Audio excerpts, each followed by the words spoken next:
What if everything collapsed tomorrow?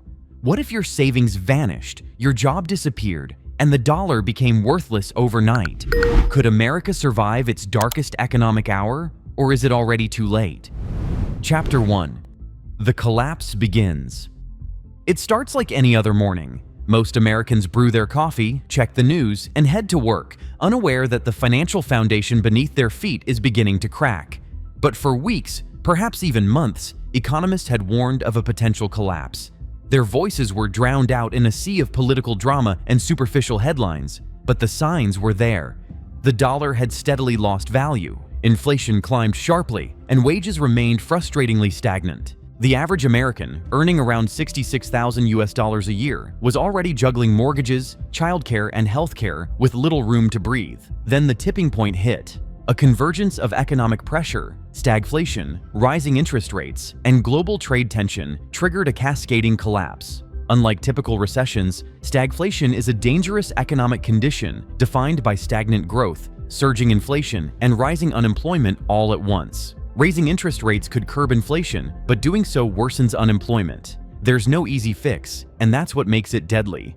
For the average American, this is not just an economic downturn, it is a rupture in daily life. Home values collapse. Essentials like food, gas, and electricity become unaffordable. Luxuries disappear entirely. The collapse rivals, or perhaps surpasses, the 2008 recession, when households lost over $11 trillion in wealth. At that time, 25% of Americans saw 75% of their net worth evaporate. This time, it could be worse.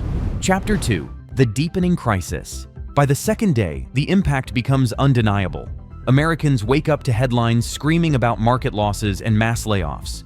Average citizens, already burdened with $105,000 in debt and just $5,000 in savings, begin to panic. For many, missing even a single paycheck could spell disaster. Mortgage payments, credit cards, and auto loans become impossible to service without income. The line between stability and homelessness grows razor thin. Emotionally, the nation is fraying. Desperation, fear, and anxiety grip working-class communities. People begin to cling to their jobs, terrified of losing everything. Business owners face a different, yet equally devastating challenge. Those with more assets have more to lose. They must now choose between layoffs and bankruptcy. The $2,870 billion Emergency Economic Stabilization Act and the 2020 COVID-19 relief packages are referenced. Proposals to inject liquidity into banks and businesses gain momentum, but political opposition is fierce. The right resists corporate bailouts funded by taxpayers, while the left demands direct aid to workers and small businesses instead. Meanwhile, talks of reviving Trump's tariff strategies surface. Increasing tariffs could pressure trade partners to renegotiate, but risks triggering global retaliation and worsening domestic conditions. Social media platforms, already chaotic, explode. Videos of supermarket fights, empty shelves, and looting go viral. Conspiracy theories flood timelines.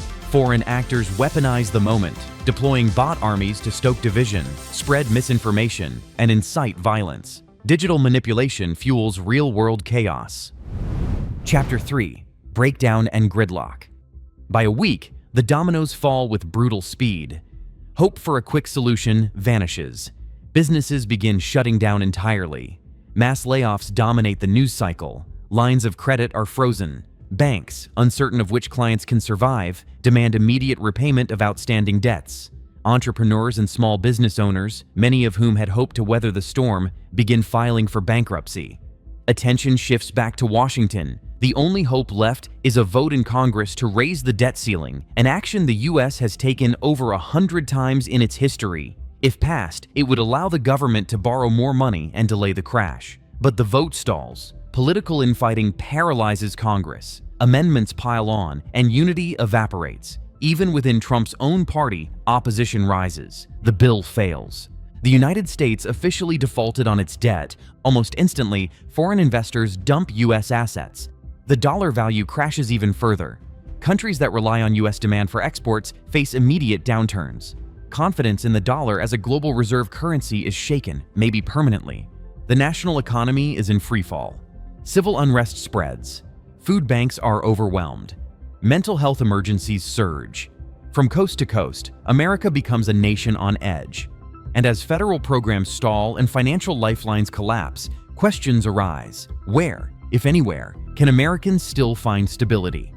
As chaos swells, one factor remains clear. Not all states will be affected equally. Some may weather the collapse better than others. Chapter 4. The Fractured States of Survival. Geography, governance, resources, and population density will all play defining roles in determining which states survive with relative stability and which spiral into deeper disorder. States with robust local economies, access to fresh water, and agricultural self-sufficiency will likely prove more resilient.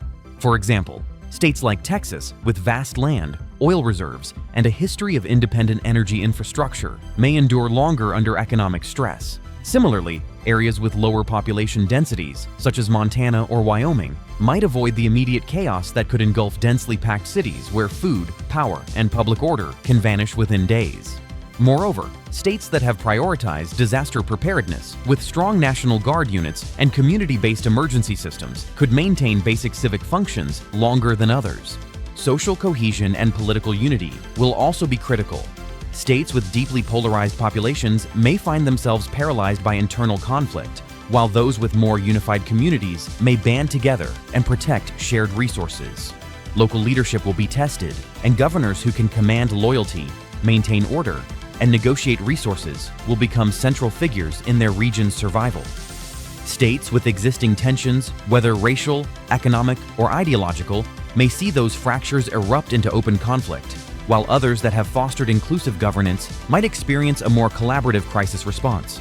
Infrastructure, too, will determine survivability. Regions with outdated electrical grids, limited internet connectivity, or crumbling roads will find it harder to coordinate responses, distribute aid, or secure essential services. Climate conditions will further deepen the divide.